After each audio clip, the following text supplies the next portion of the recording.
ಎಲ್ಲರಿಗೂ ನಮಸ್ಕಾರ.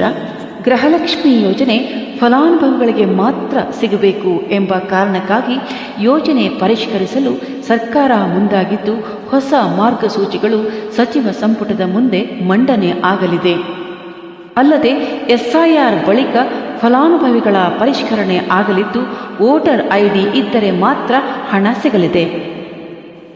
ಇನ್ನು ಹೈಲೈಟ್ಸ್ ನೋಡೋದಾದರೆ, ಯೋಜನೆ ಲಾಭ ಪಡೆಯಲು ಮತದಾರರ ಗುರುತಿನ ಚೀಟಿಯನ್ನು ಕಡ್ಡಾಯಗೊಳಿಸಲಾಗಿದೆ.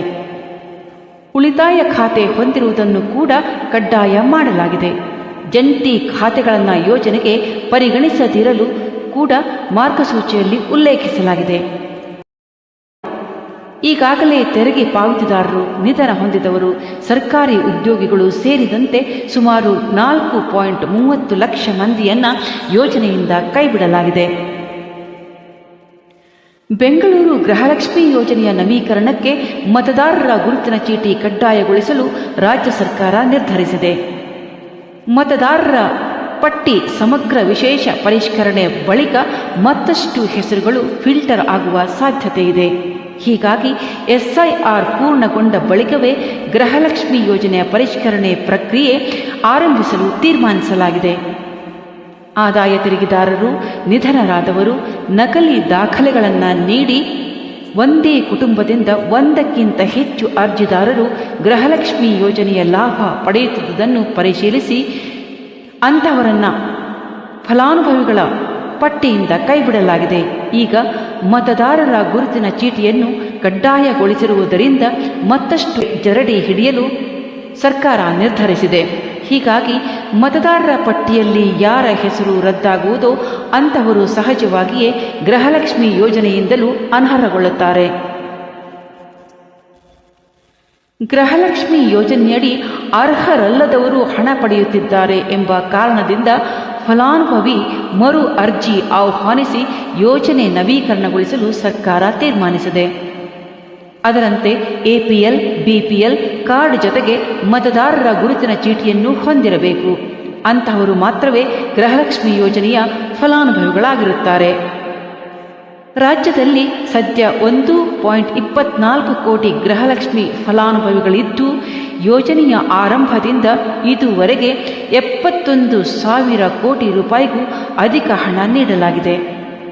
ಈಗಾಗಲೇ ತೆರಿಗೆ ಪಾವತಿದಾರರು, ನಿಧನ ಹೊಂದಿದವರು, ಸರ್ಕಾರಿ ಉದ್ಯೋಗಿಗಳು ಸೇರಿದಂತೆ ಸುಮಾರು 4.30 ಲಕ್ಷ ಮಂದಿಯನ್ನು ಯೋಜನೆಯಿಂದ ಕೈಬಿಡಲಾಗಿದೆ.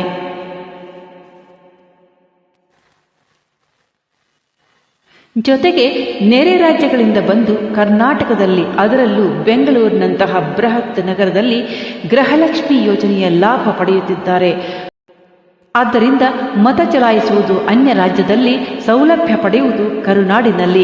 ಹೀಗಾಗಿ ರಾಜ್ಯದ ಮತದಾರರಿಗೆ ಮಾತ್ರ ಗ್ಯಾರಂಟಿ ಯೋಜನೆಯನ್ನು ತಲುಪಿಸಬೇಕು ಎನ್ನುವುದು ಮುಖ್ಯಮಂತ್ರಿ ಡಿಕೆ ಶಿವಕುಮಾರ್ ಅವರ ಖಚಿತ ನಿಲುವಾಗಿದೆ. ಮಾರ್ಚ್ ಏಪ್ರಿಲ್ ವರೆಗೆ ಗೃಹಲಕ್ಷ್ಮಿ ಹಣ ಖಾತೆಗಳಿಗೆ ರವಾನೆಯಾಗಿದೆ. ಈಗಾಗಲೇ ಮಾರ್ಚ್ ಮತ್ತು ಏಪ್ರಿಲ್ ತಿಂಗಳು ಅಲ್ಲಿವರೆಗೆ ಗೃಹಲಕ್ಷ್ಮಿ ಹಣ ಖಾತೆಗಳಿಗೆ ರವಾನೆಯಾಗಿದೆ. ಮೇ ತಿಂಗಳ ನಂತರದ ಹಣ ಬಿಡುಗಡೆಗಾಗಿ ಆರ್ಥಿಕ ಇಲಾಖೆಗೆ ಮನವಿ ಸಲ್ಲಿಸಲಾಗಿದೆ. ಹಣ ಬಂದ ಕೂಡಲೇ ಅರ್ಹರ ಬ್ಯಾಂಕ್ ಖಾತೆಗೆ ಡಿಬಿಟಿ ಮೂಲಕ ಜಮಾ ಮಾಡುವ ಪ್ರಕ್ರಿಯೆ ಮುಂದುವರಿಯಲಿದೆ.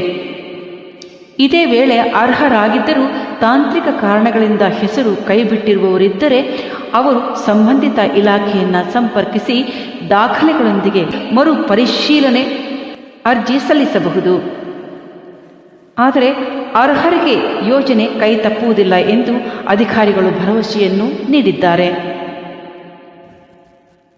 ಗೃಹಲಕ್ಷ್ಮಿ ಯೋಜನೆಯ ಮರು ನವೀಕರಣದ ಮಾರ್ಗಸೂಚಿಗಳನ್ನು ಸಚಿವ ಸಂಪುಟದ ಮುಂದಿಡಲು ಸಲ್ಲಿಸಲಾಗಿದೆ. ಇದರಲ್ಲಿ ಮತದಾರರ ಗುರುತಿನ ಚೀಟಿಯನ್ನು ಕಡ್ಡಾಯಗೊಳಿಸಲಾಗಿದೆ. ಜೊತೆಗೆ ಉಳಿತಾಯ ಖಾತೆ ಹೊಂದಿರುವುದನ್ನು ಕೂಡ ಕಡ್ಡಾಯ ಮಾಡಲಾಗಿದೆ. ಜಂಟಿ ಖಾತೆಗಳನ್ನು ಯೋಜನೆಗೆ ಪರಿಗಣಿಸದಿರಲು ಮಾರ್ಗಸೂಚಿಯಲ್ಲಿ ಉಲ್ಲೇಖಿಸಲಾಗಿದೆ. ಹೀಗೆ 10 ಹಲವು ಅಂಶಗಳನ್ನು ಒಳಗೊಂಡ ಮಾರ್ಗಸೂಚಿಯನ್ನು ಸರ್ಕಾರಕ್ಕೆ ಸಲ್ಲಿಸಲಾಗಿದೆ. ಸಚಿವ ಸಂಪುಟದಲ್ಲಿ ಚರ್ಚಿಸಿ ಒಪ್ಪಿಗೆ ಸಿಕ್ಕ ಬಳಿಕ ಅದನ್ನು ಅಂತಿಮಗೊಳಿಸಲಾಗುವುದು. ಇದೀಗ ಸರ್ಕಾರವು ಬಹುತೇಕ ಸಿಬ್ಬಂದಿಯನ್ನು SIR ಸೇವೆಗೆ ನಿಯೋಜಿಸಲಾಗಿದೆ.